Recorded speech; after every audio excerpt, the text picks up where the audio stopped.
guys, sa unahin ko muna, wala akong salamin na dala. Ewan ko kung ano yung tsura ko dyan.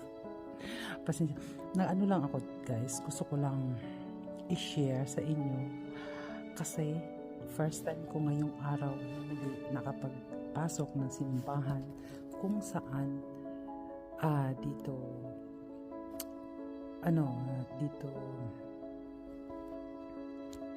dito nabinyagan ang aking tatlong anak. Ngayong araw ay kasama ko ang aking apo, tulog na siya at ayan, tulog siya, hindi ko na lang guys ipakita. Ayan, wait lang, iikot-ikot ko muna kayo na nandito ako sa loob ng simbahan.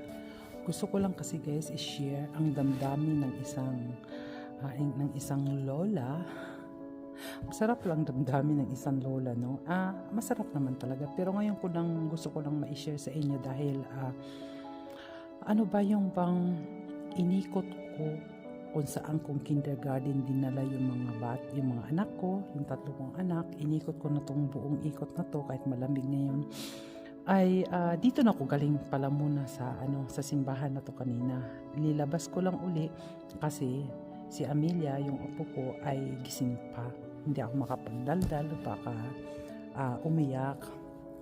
Ngayon tulog na siya, bumalik ako dito sa loob at naikot ko na lahat sa kindergarten at kung saan ko pinagpasyal ang aking mga anak noong maliliit pa lang sila. Alam nyo guys, ang nandamdamin ko ngayon, sinishare ko lang ha, kahit matanda na itsura dyan, sinishare ko lang ha, parang bumabalik ang pagka young ones ko, yung bata pa ako, no? What I mean, bata, hindi din naman. Around 31 ako noon, baby pa, yung una kong anak, 30 years old. Nararamdaman ko ngayon kung ano ang pinagagawa ko noon sa aking mga anak nung maliliit pa sila, nung baby pa sila, na iniikot-ikot ko sila dito hanggat makatulog sila. Ngayon, ganun din ang ginawa ko sa aking apo. Na-feel ko lang na parang manood tayo ng salamin o tumingin tayo ng salamin, parang matanda na, pero ang feelings ko talaga ngayon ay parang bata pa ako, na kaya ko pa ang lahat, na kaya ko pa. Ano ko lang na ganun pala, no? Yung bang pag binabalik-balikan mo yung mga noong mong ginawa, yung noong nangyari sa buhay mo, yung noong anong ginagawa mo sa mga anak mo, at ngayon ay may apo ka na, inikot mo rin siya, kailan dalawa, parang bumabalik yung mga alaala noon. Masarap na, mahirap din noon na hindi man mahirap, kundi yung bang siyempre stress ka noon at ikaw lang talaga mag-isa na mag-alaga ng mga anak mo dahil nga dito sa lugar na to ay walang katulong kundi ikaw ang katulong. Nga lang may katulong din kung kaya mo magkaroon ng katulong. Medyo na ako guys kasi sobrang lamig sa labas at parang nanuyo yung aking lalamunan. Masarap lang kasi guys, gusto ko lang talaga i-share sa inyo ang feelings na ganito pala yun, no? Na yung mga nakaraan mo ay babalik-balikan mo, ikot-ikotan.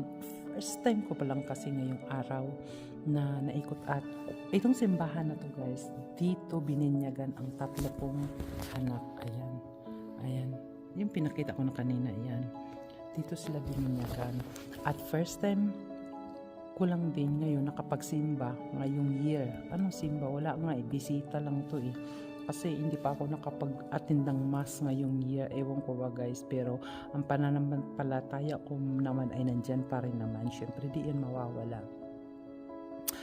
Kahapon nga, sabi nga ng anak ko, "Mama, hindi ka nagsimba ngayon?" Anak ko na mismo ang di nagsimba. Nakangiti lang ako.